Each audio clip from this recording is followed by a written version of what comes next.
صل على سيدنا ومولانا محمد وعلى بسم اللہ الرحمن الرحیم۔ السلام علیکم ناظرین و سامعین کرام۔ پروگرام یاد الہی دیکھنے کے لیے، یاد الہی کے سابقہ تمام پروگرامز دیکھنے کے لیے، بالخصوص وظائف دیکھنے، سننے، جاننے اور پڑھنے کے لیے آپ ہمارے یوٹیوب چینل یاد الہی یعنی YAADESPACE یوٹیوب چینل یاد الہی کو سبسکرائب بھی کیجئے، لائک بھی کیجئے، کمنٹس بھی کیجئے، تاکہ یاد الہی کے مختلف پروگرامز اور وظائف سے آپ مکمل رہنمائی حاصل کر سکیں۔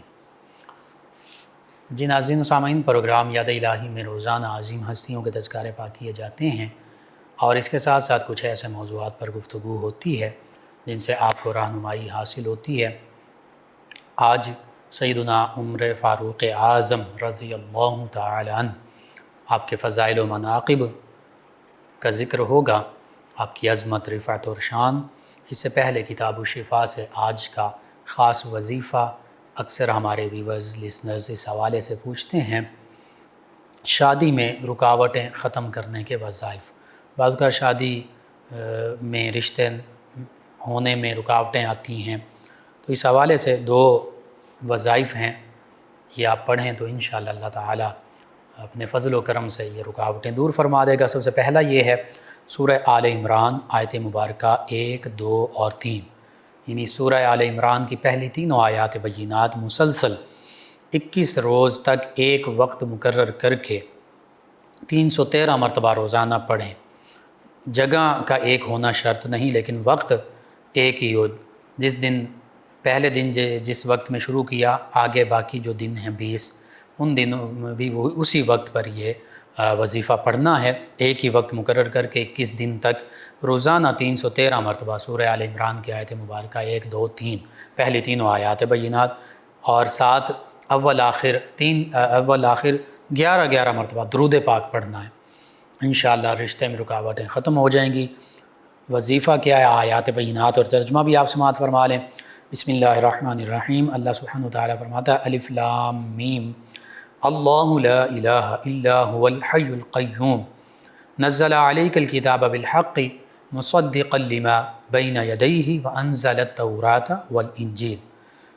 الف لام میم حروف مقطعات، حقیقی معنی اللہ اور اس کے رسول صلی اللہ علیہ وآلہ وسلم ہی بہتر جانتے ہیں۔ پھر اللہ فرماتا ہے اللہ وہ ہے کہ اس کے سوا کوئی عبادت کے لائق نہیں، وہ ہمیشہ زندہ رہنے والا ہے، سارے عالم کو اپنی تدبیر سے قائم رکھنے والا ہے۔ اے حبیب صلی اللہ علیہ وآلہ وسلم، اسی نے یہ کتاب آپ پر حق کے ساتھ نازل فرمائی ہے،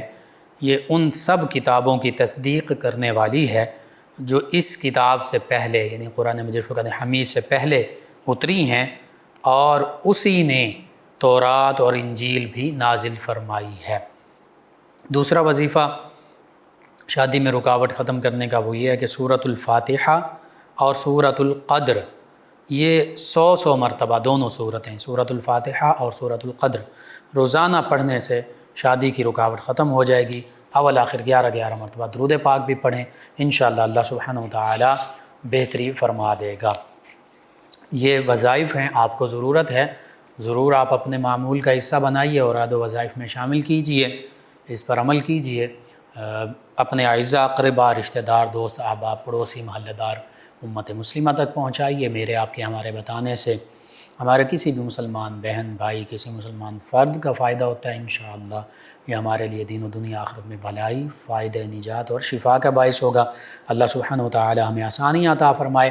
آسانیاں بانٹنے والا بنائے، مشکلات سے ہماری حفاظت فرمائے، آمین۔ جی ناظرین و سامعین، سیدنا عمر فاروق رضی اللہ تعالی عنہ، امیر المؤمنین، خلیفۃ المسلمین، دوسرے خلیفہ راشد، السابقون الاولون من المہاجرین کے مصداق، 10 مبشرہ میں شامل، خلفائے راشدین میں شامل، نبی رحمت صلی اللہ علیہ وآلہ وسلم کے سسر، نبی کریم صلی اللہ علیہ وآلہ وسلم کے قریبی رفیق، جانثار، صحابہ کرام علیہم رضوان میں، اور پھر بالخصوص مراد رسول اور اللہ رب العزت کی بارگاہ میں نبی رحمت صلی اللہ علیہ وآلہ وسلم نے ان کے اسلام لانے کے لیے دعا بھی فرمائی، اس لیے مراد رسول۔ اور جب انہوں نے اسلام قبول کیا، اللہ تعالیٰ نے اسلام کو مزید شان و شوکت عطا فرمائی، اور ان کے اسلام قبول کرنے پر اللہ سبحانہ و تعالیٰ نے آیات بینات کا نزول فرمایا۔ پھر موافقات عمر، سیدنا عمر رضی اللہ عنہ کی شان کہ بعض اوقات جو آپ فرماتے، اللہ رب العزت آپ کے ان اقوال کو اور آپ کی رائے کو، آپ جو رائے رکھتے، آپ جو سوچ رکھتے اور اب آقا کریم صلی اللہ علیہ وآلہ وسلم کی بارگاہ میں عرض کرتے، اسی کے مطابق قرآن مجید فرقان حمید کی آیات بینات نازل ہو جاتی، جنہیں موافقات عمر رضی اللہ تعالیٰ عنہ کہا جاتا ہے۔ تو یوں آپ کی عظمت، رفعت اور شان کے کئی پہلو ہیں، انہی میں سے چند ایک پہلوؤں کا مختصراً ذکر کریں گے۔ سب سے پہلی بات، آپ نبی کریم صلی اللہ علیہ وآلہ وسلم کے قرابت داروں میں بھی شامل ہیں، نبی کریم صلی اللہ علیہ وآلہ وسلم کے خاندان میں بھی شامل ہیں، یعنی خاندان قریش سے تعلق رکھتے ہیں، قبیلہ قریش سے تعلق رکھتے ہیں، کہ جو آقا کریم صلی اللہ علیہ وآلہ وسلم نے فرمایا کہ اللہ تعالیٰ نے بنو اسماعیل کو چنا، پھر بنو اسماعیل میں سے بنو کنانہ کو چنا، پھر قریش کو چنا، پھر بنو ہاشم کو چنا۔ تو یہ سارے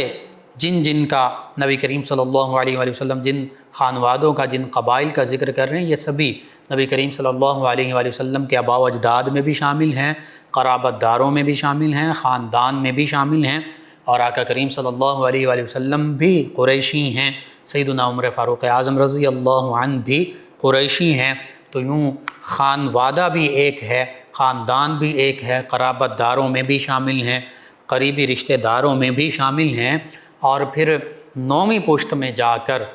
سیدنا عمر فاروق اعظم رضی اللہ عنہ کا سلسلہ نسب جو ہے، یہ آقا کریم صلی اللہ علیہ وآلہ وصحبہ وبارک وسلم کے ساتھ متصل ہو جاتا ہے، مل جاتا ہے۔ تو یوں آپ خود سوچئے کہ آقا کریم صلی اللہ علیہ وآلہ وسلم کے خانوادے کے ساتھ جن ہستیوں کو یوں قریبی نسبت حاصل ہے کہ یہ بھی قریش سے ہیں، قریشی ہیں، اور سیدنا عمر فاروق اعظم رضی اللہ عنہ بھی آل ابراہیم میں شامل ہیں، آل اسماعیل میں شامل ہیں۔ تو یہ بہت بڑا نمایاں امتیاز ہے، اور یہ بزور بازو حاصل نہیں کیا گیا، اللہ تعالیٰ کی عطا تھی۔ اور پھر نبی کریم صلی اللہ علیہ وآلہ وسلم نے جب اسلام کا پیغام لوگوں تک پہنچایا، قریش مکہ تک پہنچایا، تو پھر جن عظیم ہستیوں نے، جن پاکیزہ قلوب ہستیوں نے، جن نفوس قدسیہ نے اسلام کو دل و جان سے قبول کیا، ایمان کی دولت سے مشرف ہوئے، ان میں سیدنا عمر فاروق اعظم رضی اللہ تعالیٰ عنہ بھی شامل ہیں۔ اگر آپ کے خاندانی پس منظر کا ذکر کیا جائے تو بالخصوص آپ کا خاندان جو ہے، آپ کے آباء و اجداد جو ہیں، یہ قریش میں سفارت کی ذمہ داری ان کے کندھوں پر تھی، یعنی نبی کریم صلی اللہ علیہ وآلہ وسلم کے خانواد قریش، قبیلہ قریش کے جو معاملات دیگر قبائل کے ساتھ پیش آتے، کوئی لڑائی جھگڑا ہو جاتا، کوئی اور معاملہ ہوتا، تو اس میں ثالثی کا کردار بھی بنو عدی، سیدنا عمر فاروق اعظم رضی اللہ عنہ کا ذیلی قبیلہ جو ہے، قریش کا ذیلی قبیلہ وہ بنو عدی ہے، جیسے نبی رحمت صلی اللہ علیہ وآلہ وسلم کا قریش میں ہونے کے ناطے سے ذیلی قبیلہ بنو ہاشم ہے۔ بنو ہاشم تو سب میں، بنو قریش میں بھی سب سے عظمت اور شان والا قبیلہ، اسی طرح بنو قریش میں بنو عدی قبیلے کے جو فرائض اور مناصب اور جو نمایاں اعزازات تھے، ان میں سے دو کا خاص طور پر مورخین نے ذکر کیا۔ ایک یہ کہ کوئی بھی معاملہ، کوئی جھگڑا پیش آتا تو اس میں بنو عدی یعنی سیدنا عمر فاروق اعظم رضی اللہ عنہ کے جو آباء و اجداد ہیں، والد، دادا، پردادا قریش میں سے، یہ اس جھگڑے کا فیصلہ کیا کرتے، ثالث ہوتے۔ اور دوسرا، کہیں بھی کسی کو سفیر بنا کر بھیجا جاتا، کسی دوسرے قبائل، دوسرے لوگوں کے ساتھ، دوسرے علاقے کے لوگوں کے ساتھ کوئی معاملات طے کرنے ہوتے، تو قریش کی جانب سے جو سفیر بنایا جاتا وہ بنو عدی ہی کے خانوادے کو بنایا جاتا، ان لوگوں کو، اور سیدنا عمر فاروق اعظم رضی اللہ عنہ بھی اس عہدے پر، اس منصب پر فائز رہے۔ امبیسیڈرز، یعنی یوں سمجھیے کہ قریش کے امبیسیڈرز جو تھے وہ بنو عدی تھے، سیدنا عمر فاروق اعظم رضی اللہ عنہ کا خاندان تھا۔ اسی طرح سیدنا عمر فاروق اعظم رضی اللہ عنہ کے اوصاف میں سے ایک وصف یہ بھی ہے کہ قریش میں،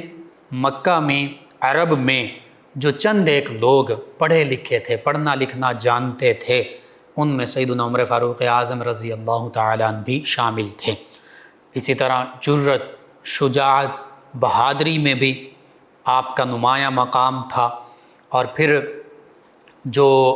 زمانہ جاہلیت، نبی رحمت صلی اللہ علیہ وآلہ وسلم کے اسلام کا اعلان فرمانے سے پہلے بھی آپ عام طور پر جو مشرکانہ رسومات ہیں، دیگر جو جاہلانہ رسومات ہیں، ان سے الگ تھلگ رہا کرتے تھے۔ وجہ اس میں سب سے پہلی وجہ تو یہ تھی کہ اللہ تعالیٰ نے کچھ ایسی ہستیاں تھیں جیسے سیدنا ابو بکر صدیق رضی اللہ عنہ ہیں، سیدنا عمر فاروق اعظم رضی اللہ عنہ ہیں، حتیٰ کہ سیدنا عثمان ذو النورین رضی اللہ عنہ، دیگر صحابہ کرام، سیدنا علی المرتضیٰ کرم اللہ وجہ الکریم۔ تو ان ہستیوں کو اس دور میں بھی جو اسلام کا پیغام پہنچنے سے پہلے کا دور ہے، ان ہستیوں کی لڑکپن، نوجوانی، جوانی کا دور، اس میں بھی یہ جاہلانہ رسوم و رواج سے دور رہے۔ اور ظاہری وجہ ایک یہ بھی نظر آتی ہے کہ سیدنا عمر فاروق اعظم رضی اللہ عنہ چونکہ امبیسیڈر کے منصب پر بھی تھے اور لکھنا پڑھنا بھی جانتے تھے، تو ہو سکتا ہے کہ پہلے کی جو تعلیمات ہیں وہ آپ نے ان کو دیکھا ہو، اس وجہ سے بھی آپ ان چیزوں سے دور تھے۔ بہرحال جب نبی کریم صلی اللہ علیہ وآلہ وسلم نے اسلام کا پیغام لوگوں تک پہنچایا، اللہ کی وحدانیت کا پیغام پہنچایا، اپنی نبوت و رسالت، ختم نبوت، ختم رسالت کا پیغام لوگوں تک پہنچایا، تو جن نفوس قدسیہ نے اسلام کو قبول کیا، یعنی صحابیت کا شرف پایا، ان میں سیدنا عمر فاروق اعظم رضی اللہ تعالی عنہ بھی ہیں۔ اگرچہ آپ کے حوالے سے یہ ملتا ہے کہ 40ویں نمبر پر آپ نے اسلام قبول کیا بعض روایات میں، لیکن جب آپ نے اسلام قبول کیا تو پھر کیا معاملہ ہوا؟ آپ چونکہ السابقون الاولون من المہاجرین میں شامل ہو گئے، یہ شرف اللہ تعالیٰ نے آپ کو عطا فرمایا۔ آپ کے اسلام قبول کرنے کا واقعہ یہ ہے کہ شروع میں آپ اسلام کی مخالفت کرتے تھے، نبی کریم صلی اللہ علیہ وآلہ وسلم کی مخالفت، صحابہ کرام علیہم رضوان کی مخالفت، اور وجہ یہی تھی کہ قریش کے جو بڑے بڑے سردار تھے، ابو جہل اور دیگر سردار، امیہ بن خلف ہے، دیگر، تو وہ نبی کریم صلی اللہ علیہ وآلہ وسلم کے مخالف بن گئے، وہ اسلام کے پیغام کے مخالف بن گئے، وہ صحابہ کرام علیہم رضوان کے مخالف بن گئے۔ تو اسی جو ظاہری معاملہ تھا اسی کے مطابق آپ کا معاملہ بھی یہی تھا، لیکن ایک موقع آیا کہ اللہ تعالیٰ نے آپ کے دل کی کایا پلٹ دی، اور اس میں وہ نبی رحمت صلی اللہ علیہ وآلہ وسلم کی دعا جو ہے وہ اللہ کی بارگاہ میں مستجاب ہوئی، قبول ہوئی۔ نبی رحمت صلی اللہ علیہ وآلہ وسلم نے یوں دعا کی کہ اللہ، عمر بن ہشام یعنی ابو جہل یا عمر بن خطاب، ان میں سے جو تجھے محبوب ہے اس سے اسلام کو تقویت عطا فرما، اسے اسلام کی دولت عطا فرما دے، اسے ایمان کی دولت عطا فرما دے۔ تو اللہ کے پیارے حبیب صلی اللہ علیہ وآلہ وسلم کی یہ دعا مستجاب ہوئی، شرف قبولیت حاصل ہوا، اور اللہ کی بارگاہ میں جو اللہ کے محبوب تھے اور جو محبوب بنے وہ سیدنا عمر فاروق اعظم رضی اللہ عنہ تھے، اس لیے اللہ تعالیٰ نے انہیں ایمان کی دولت سے نوازا۔ اور پھر اسی وجہ سے سیدنا عمر فاروق اعظم رضی اللہ تعالیٰ عنہ کو مراد رسول بھی کہا جاتا ہے، یعنی آقا کریم صلی اللہ علیہ وآلہ وسلم نے بالخصوص ان کے لیے دعا کر کے ان کو اسلام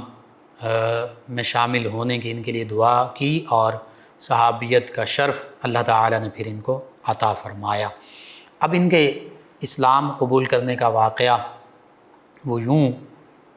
کہ اپنی اسی پرانی دشمنی میں، اسلام مخالفت میں، نبی کریم صلی اللہ علیہ وآلہ وسلم کی مخالفت میں، یہ ننگی تلوار لیے گھر سے نکلے ہیں، اور معاذ اللہ ثم معاذ اللہ ارادہ یہ ہے کہ آج میں محمد صلی اللہ علیہ وآلہ وسلم کو نعوذ باللہ شہید کر دوں گا۔ تو اسی غصے کے عالم میں جا رہے ہیں تو ایک صحابی رضی اللہ تعالیٰ عنہ وہ راستے میں ملتے ہیں، تو وہ پوچھتے ہیں عمر اتنے غصے میں کہاں جا رہے ہو، کیا ارادہ ہے؟ تو یہ کہنے لگے کہ میں معاذ اللہ ثم معاذ اللہ محمد صلی اللہ علیہ وآلہ وسلم کو ختم کرنے جا رہا ہوں، شہید کرنے جا رہا ہوں۔ تو ان صحابی رضی اللہ تعالیٰ عنہ، بعض روایت میں سیدنا نعیم ان کا ذکر ہوا نام کا، انہوں نے فرمایا کہ عمر پہلے اپنے بہن اور بہنوئی کو تو جا کر دیکھ لو، انہوں نے بھی اسلام قبول کر لیا ہے۔ جب ان صحابی رضی اللہ تعالیٰ عنہ کا یہ فرمانا ہوا تو سیدنا عمر رضی اللہ تعالیٰ عنہ جو ابھی اسلام نہیں لائے، فوراً اپنی بہن سیدہ فاطمہ بنت خطاب رضی اللہ تعالیٰ عنہ اور اپنے بہنوئی سیدنا سعید بن زید رضی اللہ تعالیٰ عنہ ان کے گھر کی جانب پلٹ گئے، غصے میں جا رہے ہیں، گھر کے دروازے پر دستک دیتے ہیں تو بعض روایت میں یہ موجود ہے کہ وہاں ایک اور صحابی رضی اللہ تعالیٰ عنہ بھی موجود، غالباً سیدنا خباب رضی اللہ تعالیٰ عنہ، جو قرآن مجید فرقان حمید کے آیات بینات ان دونوں ہستیوں کو سیدنا سعید بن زید رضی اللہ عنہ اور سیدہ فاطمہ بنت خطاب رضی اللہ تعالیٰ عنہ کو بتا رہے تھے، قرآن مجید فرقان حمید کی تلاوت فرما رہے تھے، قرآن کریم کی تعلیم دے رہے تھے، تو انہیں سیدنا سعید بن زید رضی اللہ عنہ نے کہا کہ آپ چھپ جائیے، آپ کو عمر نقصان نہ پہنچائیں، شہید نہ کر دیں۔ تو پھر دروازہ کھولا گیا، سیدنا عمر رضی اللہ عنہ جب اسلام نہیں لائے اندر داخل ہوئے تو اپنے بہنوئی سے پوچھا، اپنی بہن سے پوچھا کہ کیا تم، اور دیکھا کہ وہ تو قرآن مجید فرقان حمید کی تلاوت کر رہے ہیں، تو پوچھا کہ تم بھی مسلمان ہو گئے، تم بھی اسلام تم نے بھی قبول کر لیا ہے؟ تو ان دونوں ہستیوں نے فرمایا کہ ہاں ہم نے بھی اسلام قبول کر لیا ہے۔ تو اس موقع پر چونکہ یہ ہستیاں قرآن مجید فرقان حمید کی تلاوت کر رہی تھیں، سورہ طٰہٰ، سیدنا عمر فاروق اعظم رضی اللہ عنہ کے کانوں میں وہ آیات بینات کی تلاوت پڑھی، آپ نے ان کو بھی سنا، اس سے پہلے بھی ایک دو دفعہ آپ نے قرآن مجید فرقان حمید کی تلاوت سنی تھی اور اس کا آپ پر اثر ہوا۔ تو جب آپ نے ان سے پوچھا کہ تم اسلام چھوڑ دو، تم نبی کریم صلی اللہ علیہ وآلہ وسلم کو چھوڑ دو، بلکہ حضرت عمر رضی اللہ عنہ لڑنے لگ پڑے، اپنے بہنوئی ان کو بھی مارنے لگ پڑے، درمیان میں آپ کی بہن سیدہ فاطمہ بنت خطاب رضی اللہ عنہ آئیں تو وہ بھی زخمی ہو گئیں، اور ان دونوں ہستیوں نے یہی فرمایا کہ عمر تم ہمیں جان سے بھی مار دو، تم ہمیں شہید بھی کر دو، ہم پھر بھی نبی کریم صلی اللہ علیہ وآلہ وسلم کے دامن رحمت کو نہیں چھوڑیں گے، ہم پھر بھی ان سے وابستہ رہیں گے اور ہم اسلام سے منہ نہیں موڑیں گے۔ جب سیدنا عمر فاروق اعظم رضی اللہ عنہ نے یہ سنا تو بڑے حیران ہوئے کہ اسلام ایسا دین ہے، نبی رحمت صلی اللہ علیہ وآلہ وسلم کے ساتھ ان کو ایسی محبت ہے کہ انہیں اپنی جان کی پرواہ بھی نہیں ہے۔ تو ان کے دل کی کیفیت بدلی، ان کی سوچ میں تبدیلی آئی، تو کہنے لگے کہ جو قرآن مجید فرقان حمید کی تم تلاوت کر رہے تھے، جو کلام پڑھ رہے تھے، مجھے بھی سناؤ، مجھے بھی بتاؤ۔ تو پھر سیدہ فاطمہ جو سیدنا عمر رضی اللہ عنہ کی بہن ہیں، انہوں نے فرمایا کہ آپ پاکی حاصل کر لیجئے، اور پھر ان پر قرآن مجید فرقان حمید کی تلاوت جو ہیں،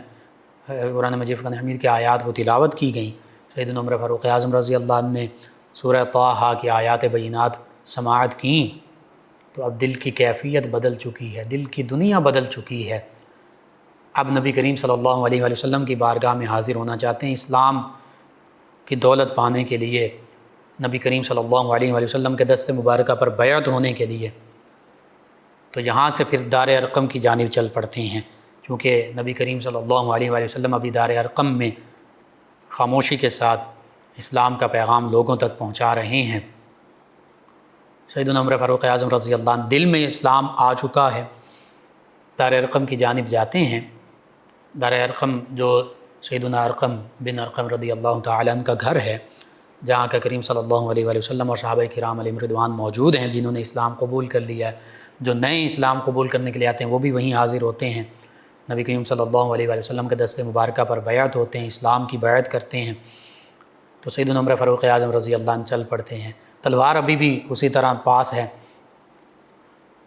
تو دروازے پر دستک دیتے ہیں دار ارقم پر۔ سیدنا امیر حمزہ رضی اللہ عنہ بھی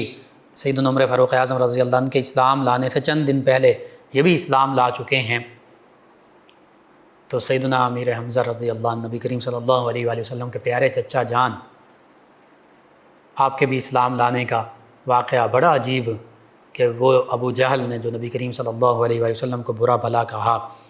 سیدنا امیر حمزہ رضی اللہ عنہ شکار سے واپس آئے تو پتہ چلا کہ نبی کریم صلی اللہ علیہ وآلہ وسلم کو ابو جہل نے برا بھلا کہا ہے اور بدتمیزی کی ہے۔ تو سیدنا امیر حمزہ رضی اللہ عنہ ابو جہل کے پاس گئے اور فرمایا کہ اسلام بھی میں نے قبول کر لیا ہے، اور پھر اس کے سر میں وہ کمان جو ہے وہ ماری، اس کو زخمی کر دیا، اور وہ آگے بھی نہ بڑھ سکا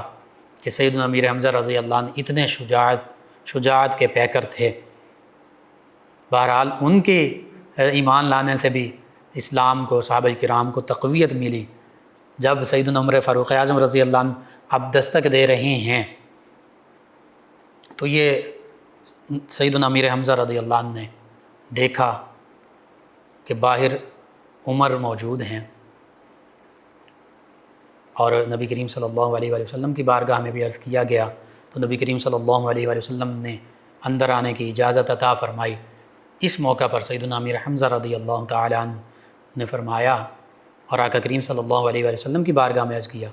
کہ اگر تو عمر اچھے ارادے سے آ رہا ہے تو ٹھیک، لیکن اگر یہ کسی برے ارادے سے آ رہا ہے تو اسی کی تلوار سے اسی کا سر قلم کر دوں گا۔ یہ صحابہ کرام علیہم رضوان کہ نبی کریم صلی اللہ علیہ وآلہ وسلم کے ساتھ محبت کا عالم تھا، لیکن ادھر سیدنا عمر فاروق اعظم رضی اللہ تعالی عنہ تو اسلام قبول کرنے کی نیت سے آ رہے تھے، نبی رحمت صلی اللہ علیہ وآلہ وسلم کے دست مبارکہ پر بیعت کرنے کے لیے آ رہے تھے، دل کی دنیا ہی بدل چکی تھی۔ سیدنا عمر فاروق اعظم رضی اللہ تعالی عنہ آقا کریم صلی اللہ علیہ وآلہ وسلم کی خدمت اقدس میں حاضر ہوئے، آقا کریم صلی اللہ علیہ وآلہ وسلم کی بارگاہ میں حاضر ہو کر اسلام قبول کرنے کے لیے عرض کیا، توحید و رسالت کی گواہی دی، اور نبی رحمت صلی اللہ علیہ وآلہ وسلم کے دست مبارکہ پر اسلام کی بیعت کی، تو بس السابقون الاولون من المہاجرین اس صف میں شامل ہو گئے کہ جن کی شانوں کا ذکر اللہ سبحانہ وتعالی پھر قرآن مجید فرقان حمید میں فرماتا ہے کہ یہ مہاجر اور انصار صحابہ کرام جنہوں نے اسلام میں پہل کی، سبقت اختیار کی، اور دیگر صحابہ کرام جو ان کی پیروی کرنے والے ہیں، تابعین، تبع تابعین، ایمان والے، قیامت تک جو صحابہ کرام علیہم رضوان کے طریقے پر بھلائی کے ساتھ چلتے رہیں گے، فرمایا ان سب کے لیے ہم نے جنتیں تیار کر رکھی ہیں جن کے نیچے نہریں بہتی ہیں، ہمیشہ ہمیشہ ان جنتوں میں رہیں گے، اور فرمایا یہی سب سے بڑی کامیابی ہے۔ تو حقیقت یہ ہے ان عظیم ہستیوں نے سب سے بڑی کامیابی پا لی، دنیا میں بھی اور آخرت میں بھی۔ اور حقیقت یہ ہے کہ آج بھی اگر مسلمان فوز عظیم پانا چاہتے ہیں، سب سے بڑی کامیابی پانا چاہتے ہیں، تو انہی کا نقش قدم پر چلنا پڑے گا، کیونکہ اس آیہ مبارکہ میں بھی یہی ذکر ہے کہ جو یہ اولین سابقین صحابہ کرام اور مہاجرین ہیں، اور جو ان کے نقش قدم پر چلنے والے دیگر مسلمان ہیں، اتباع کرنے والے ہیں، ان کے لیے بھی اللہ تعالیٰ کی طرف سے یہی بشارت ہے۔ تو یوں یہ خوشخبری آج بھی مسلمان اس کے مصداق بن سکتے ہیں، مؤمنین، کاملین، ایمان والے، اگر وہ صحابہ کرام علیہم رضوان کے نقش قدم پر بھلائی کے ساتھ، نیکی کے ساتھ، احسان کے ساتھ، عمدہ طریقے کے ساتھ چلنے والے بن جائیں، تمام معاملات میں اس دنیا میں بھی فوز عظیم پا لیں گے، آخرت میں بھی جنتیں ان کا مصداق بنیں گی۔ صرف ضرورت اس امر کیا کہ ہم ان صحابہ کرام علیہم رضوان کے نقش قدم پر چلنے والے بن جائیں۔ تو بہرحال سیدنا عمر رضی اللہ تعالی عنہ، آپ کا مقام وراء الورا، اسم مبارکہ آپ کا عمر ہے، والد کا نام خطاب، والدہ کا نام حنتمہ، اسی طرح کنیت آپ کی ابو حفص ہے، اور آپ کے لیے یہ بولا جاتا ہے سیدنا ابو حفص عمر بن خطاب رضی اللہ تعالی عنہ۔ لقب آپ کا فاروق، یہ بھی کتنا خوبصورت لقب ہے۔ اور پھر جب آپ نے اسلام قبول کیا، فاروق کا معنی یہ ہے حق اور باطل کے درمیان فرق کرنے والا۔ اب آپ نے جب اسلام قبول کر لیا تو نبی رحمت صلی اللہ علیہ وآلہ وسلم کی بارگاہ میں عرض کیا، یا رسول اللہ صلی اللہ علیہ وسلم، کیا اسلام حق نہیں؟ نبی کریم صلی اللہ علیہ وآلہ وسلم نے ارشاد فرمایا، بالکل حق ہے اسلام، اسلام ہی تو حق ہے۔ ان الدین عند اللہ الاسلام، بے شک اللہ کے نزدیک تو پسندیدہ دین صرف اسلام ہی ہے، اور دین تو اسلام ہی ہے، اور یہی ذالک الدین القیم، یہی تو سیدھا دین ہے، یہی تو قائم رہنے والا دین ہے۔ تو جو اللہ رب العزت جو خالق ہے، مالک ہے، رازق ہے، انسانوں کو پیدا فرمانے والا، وہ انسانیت سے یہی فرما رہا ہے کہ بھئی سب سے پسندیدہ دین اور اصل دین اسلام ہی ہے، اسلام کے دامن میں پناہ لے لو، اسلام کو قبول کر لو۔ آج بھی تمام انسانیت کے لیے اللہ اور اللہ کے حبیب صلی اللہ علیہ وآلہ وسلم اور مسلمانوں کا اور اسلام کا پیغام یہی ہے کہ تم اسلام کے دامن میں پناہ لے لو، جو اللہ کا عطا کردہ دین ہے، جو اللہ نے انسانیت کے لیے جو دین رکھا ہے وہ یہی دین اسلام ہے، اور جس کے داعی سب سے پہلے آقا کریم صلی اللہ علیہ وآلہ وسلم ہیں۔ اور حقیقت یہ ہے کہ اسلام ہی دین امن و سلامتی ہے، اسلام ہی دین عدل و انصاف ہے، اسلام ہی دین معاشرت ہے۔ زندگی کے تمام پہلوؤں کے حوالے سے اسلام ہی مکمل ضابطہ حیات ہے، آفاقی اور عالمگیر دین ہے۔ اسلام ایسا دین ہے کہ اس میں کسی بھی شعبے کو تشنہ نہیں رہنے دیا گیا، ہر معاملے کے حوالے سے مکمل رہنمائی ملتی ہے۔ بہرحال جب سیدنا عمر فاروق اعظم رضی اللہ تعالیٰ عنہ نے یہ عرض کیا کہ کیا اسلام حق نہیں ہے، آقا کریم صلی اللہ علیہ وآلہ وسلم نے ارشاد فرمایا اسلام ہی حق ہے،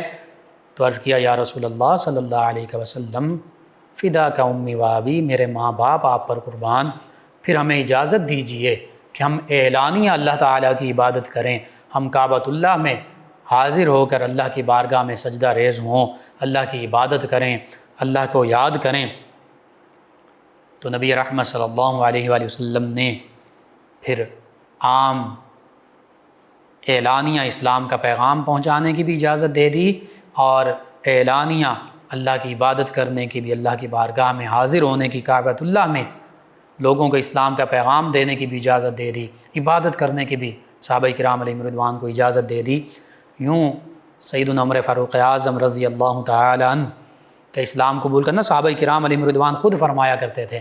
کہ سیدنا عمر فاروق اعظم رضی اللہ تعالی عنہ کے اسلام قبول کرنے سے اللہ تعالی نے مسلمانوں کو، اسلام کو شان و شوکت سے نوازا۔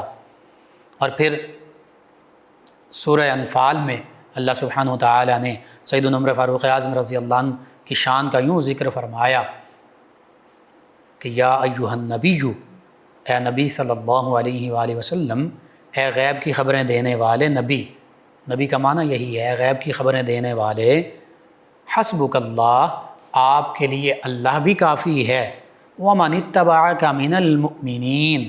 اور ایمان والے جو آپ کی اتباع کرنے والے ہیں وہ بھی آپ کے لیے کافی ہیں۔ حسبک اللہ ومن اتبعک من المؤمنین، اے نبی، اے غیب کی خبریں دینے والے۔ یہ یہاں پر ومن اتبعک من المؤمنین سے مراد تمام صحابہ کرام علیہم رضوان بھی ہیں، لیکن مفسرین نے لکھا کہ یہ آیت مبارکہ جب اس موقع پر نازل ہوئی جب سیدنا عمر فاروق اعظم رضی اللہ تعالی عنہ نے اسلام قبول کیا، ایمان کی دولت سے مشرف ہوئے، اور مؤمنین کاملین یعنی صحابہ کرام علیہم رضوان کی صف میں شامل ہو گئے۔ تو اللہ سبحانہ وتعالیٰ فرما رہا ہے میرے پیارے حبیب صلی اللہ علیہ وآلہ وسلم، آپ کے لیے اللہ بھی کافی ہے، اور اللہ ہی کی عطا سے یہ تمام ایمان والے یعنی تمام صحابہ کرام جو آپ کی اتباع کرنے والے، اور بالخصوص سیدنا عمر فاروق اعظم رضی اللہ تعالی عنہ بھی کافی ہیں۔ تو سیدنا عمر فاروق اعظم رضی اللہ تعالی عنہ آپ نے پھر علی الاعلان اسلام کا پیغام لوگوں تک پہنچایا، اسلام کی تبلیغ، جیسے سیدنا ابوبکر صدیق رضی اللہ تعالیٰ عنہ قریش مکہ تک اسلام کا پیغام پہنچایا کرتے۔ نبی رحمت صلی اللہ علیہ وآلہ وسلم نے سب سے بڑھ کر اعلان پھر اسلام کا پیغام جو ہے وہ قریش مکہ تک پہنچایا۔ جبل ابو قبیس پر تشریف فرما ہو کر فرمایا کہ تم میرے بارے میں کیا کہتے ہو؟ قریش نے کہا کہ آپ صادق ہیں، امین ہیں، آپ کی ساری زندگی پاکیزہ ہے۔ تو نبی رحمت صلی اللہ علیہ وآلہ وسلم نے فرمایا کہ پھر سن لو، اللہ ایک ہے، اللہ کے سوا کسی کی عبادت نہ کرو، بتوں کو مت پوجو، اور میں اللہ کا سچا رسول ہوں۔ تو جن لوگوں کے پاکیزہ قلوب تھے، اللہ تعالیٰ نے ان کو اسلام کی دولت سے نوازا، اور جن کے دلوں میں بغض تھا، کینہ تھا، ضد تھی، ہٹ دھرمی تھی، حسد تھا، اسلام کے حوالے سے، نبی رحمت صلی اللہ علیہ وآلہ وسلم کے حوالے سے، صحابہ کرام علیہم رضوان کے حوالے سے، وہ راندہ درگاہ الہی ہو گئے، یعنی وہ اسلام کی دولت سے انہوں نے منہ موڑ لیا اور وہ کفار کی صف میں کھڑے ہو گئے۔ بہرحال سیدنا عمر فاروق اعظم رضی اللہ تعالیٰ عنہ نے اسلام کا پیغام جب اعلان اپنے اسلام لانے کا بھی لوگوں کو بتایا، کفار مکہ کو، اور فرما دیا کہ جو اپنی بیویوں کو بیوہ کرنا چاہتا ہے وہ عمر کے سامنے آ جائے، جو اپنے بچوں کو یتیم کرنا چاہتا ہے وہ عمر کے سامنے آ جائے۔ کسی کو جرأت نہیں ہوئی کہ سیدنا عمر فاروق اعظم رضی اللہ تعالیٰ عنہ کا راستہ روکے، اور سیدنا عمر فاروق اعظم رضی اللہ تعالیٰ عنہ پھر دوسرے صحابہ کرام علیہم رضوان ان کے ساتھ بھی تعاون کا معاملہ فرمایا کرتے تھے۔ بہرحال یوں ہی پھر اسلام کا پیغام آگے سے آگے پہنچتا رہا۔ نبی رحمت صلی اللہ علیہ وآلہ وسلم کا جو پیغام تھا وہ تمام صحابہ کرام علیہم رضوان نے اپنے اپنے قبائل تک پہنچایا، مختلف لوگوں تک پہنچایا، اور اسی وجہ سے آپ کو فاروق بھی کہا جاتا ہے کہ آپ نے اسلام جو حق ہے وہ اور کفر جو باطل ہے اس کے درمیان فرق جو ہے وہ نمایاں کر کے دکھا دیا کہ یہ صحابہ کرام علیہم رضوان، نبی رحمت صلی اللہ علیہ وآلہ وسلم اور اسلام یہ حق ہے، اور ادھر کفار مکہ اور دیگر کفار جو اسلام قبول نہیں کریں گے وہ باطل پر ہیں۔ اسی وجہ سے آپ کو فاروق بھی کہا جاتا ہے، یہ آپ کا بہت ہی خوبصورت لقب ہے۔ اور سیدنا عمر فاروق اعظم رضی اللہ تعالی عنہ کے والد کی طرف سے آپ کا سلسلہ نسب دیکھا جائے جو نبی کریم صلی اللہ علیہ وآلہ وسلم کے ساتھ متصل ہوتا ہے تو وہ یوں ہے: سیدنا عمر رضی اللہ تعالی عنہ بن خطاب بن نفیل بن عبد العزى بن رباح بن عبداللہ بن قرہ بن زراح بن عدی بن کعب۔ یہاں پہ عدی بن کعب پر جا کر 9ویں پشت میں سیدنا عمر فاروق اعظم رضی اللہ تعالی عنہ کا سلسلہ نسب جو ہے وہ نبی کریم رؤوف الرحیم علیہ الصلاۃ والتسلیم کے ساتھ متصل ہو جاتا ہے۔ سیدنا عمر فاروق اعظم رضی اللہ تعالی عنہ کی بڑی رفعت ہے، بڑی شان ہے۔ اللہ سبحانہ و تعالی نے آپ کو شانوں سے نوازا۔ موافقات عمر یہ بھی آپ کی بہت بڑی شان ہے کہ کئی آیات بینات سیدنا عمر فاروق اعظم رضی اللہ تعالی عنہ کی رائے کے مطابق، رائے کے موافق نازل ہوئیں، پردہ کے حوالے سے، دیگر شراب کے حوالے سے، دیگر معاملات کے حوالے سے۔ سیدنا عمر فاروق اعظم رضی اللہ تعالی عنہ جو آپ کی سوچ ہوتی، جو آپ کی رائے ہوتی، جو آپ کی اوپینین ہوتی، نبی کریم صلی اللہ علیہ وآلہ وسلم کی بارگاہ میں آپ عرض کرتے کہ اے اللہ کے حبیب صلی اللہ علیہ وآلہ وسلم، اگر ایسا معاملہ ہو جائے تو ہمارے لیے، صحابہ کرام علیہ رضوان کے لیے، صحابیات رضی اللہ تعالی عنہن کے لیے، اولین مسلمین، مؤمنین، کاملین کے لیے بہتری کا معاملہ ہو جائے تو جیسے آپ کی رائے ہوتی اسی طرح اللہ سبحانہ و تعالی قرآن مجید فرقان حمید میں حکم نازل فرما دیتا۔ انہیں موافقات عمر رضی اللہ تعالی عنہ کہا جاتا ہے۔ اور آپ کی شان میں آقا کریم صلی اللہ علیہ وآلہ وسلم کی کئی احادیث مبارکہ موجود ہیں کہ عمر جس راستے پر چلتا ہے شیطان بھی اس راستے سے بھاگ جاتا ہے، اور فرمایا اللہ تعالیٰ نے عمر کے دل اور زبان پر حق جاری فرما دیا ہے، اور فرمایا کہ اگر میرے بعد فرمایا نبی کریم صلی اللہ علیہ وآلہ وسلم نے کوئی نبی ہوتا تو عمر بن خطاب رضی اللہ تعالی عنہ نبی ہوتے، اور چونکہ نبی کریم صلی اللہ علیہ وآلہ وسلم کے بعد کوئی نبی نہیں ہے اس لیے عمر رضی اللہ تعالی عنہ بھی نبی نہیں ہیں، دوسرے خلیفہ راشد ہیں، نبی کریم صلی اللہ علیہ وآلہ وسلم کے سسر ہیں۔ تو پتہ چلا نبی کریم صلی اللہ علیہ وآلہ وسلم آخری نبی ہیں، آخری رسول ہیں، آپ کے بعد کوئی بھی نبوت کا دعویٰ کرے تو وہ جھوٹا ہے، وہ کذاب ہے، وہ دجال ہے، وہ لعین ہے، وہ مردود ہے۔ نبی کریم صلی اللہ علیہ وآلہ وسلم کے بعد کوئی نیا نبی نہیں، کوئی نیا رسول نہیں، نہ کوئی ذلی، نہ بروزی، نہ تشریعی، نہ غیر تشریعی، کسی قسم کا کوئی نیا نبی نہیں آنا۔ جو نبوت کا دعویٰ کرے گا وہ دجال ہے، وہ کذاب ہے، جیسے آقا کریم صلی اللہ علیہ وآلہ وسلم نے فرما دیا کہ میرے بعد 30 ایسے جھوٹے دجال کذاب ہوں گے جو نبوت کا جھوٹا دعویٰ کریں گے۔ فرمایا انا خاتم النبیین لا نبی بعدی، فرمایا میں آخری نبی ہوں، میرے بعد کوئی نبی نہیں ہے۔ فرما گئے یہ ہادی لا نبی بعدی۔ اللہم صلی علی سیدنا و مولانا محمد وعلی سیدنا۔ آپ سماعت فرما رہے ہیں پروگرام یاد الہی۔ ناظرین سامعین، اس دوران ہمیں جوائن کیا عبد الفرحان فیصل آباد سے ہیں، کہتے ہیں کہ پتے کا آپریشن ہوا کچھ عرصہ پہلے، آرام نہیں آ رہا، کوئی اس کے لیے وظیفہ یا علاج بتا دیجئے۔ میں وظیفہ عرض کرتا ہوں، ایک تو یا سلاموں کثرت سے پڑھیں آپ، اور دوسرا سورہ بقرہ کی آیت مبارکہ 74 41 مرتبہ روزانہ پڑھیں، ولاخطا کے بعد میں درود پاک پڑھیں، پانی پر دم کر کے پانی پئیں، اور اس پتے کے معاملے میں عام طور پر زیتون کا تیل جو ہے اس کو کھانے کے لیے پینے کے لیے کہا جاتا ہے دیسی علاج میں، لیکن آپ مزید اپنے معالج یا حکیم اس سے رابطہ کر کے اس حوالے سے رہنمائی حاصل کر سکتے ہیں۔ محمد شیر صاحب ہیں سرگودا سے، کہتے ہیں لقمان صاحب آپ کو اور آپ کی پوری ٹیم کو، سننے والوں کو میرا سلام۔ جی وعلیکم السلام، کہتے ہیں پروگرام بہت اچھا ہے، جی شکریہ آپ کا، آپ ہمیں جوائن کرتے ہیں۔ رابعہ صاحبہ ہیں فیصل آباد سے، کہتی ہیں السلام علیکم بھائی۔ جی وعلیکم السلام، کہتی ہیں کہ میری بہن کے رشتے میں رکاوٹ آ رہی ہے، پلیز رشتے کے لیے کوئی وظیفہ بتا دیں۔ جی میں بتاتا ہوں، آج یہی میں نے بتایا ہے، ایک اور لسنر ہے انہوں نے بھی یہ پوچھا کہ سر آج کا وظیفہ دوبارہ بتا دیں۔ چلے میں دوبارہ ریپیٹ کر دیتا ہوں رشتوں میں رکاوٹ کے لیے۔ سب سے پہلا تو یہ ہے کہ 21 دن تک روزانہ ایک ہی وقت مقرر کر کے، جگہ کے ایک ہونا ضروری نہیں، وقت ایک ہی ہو،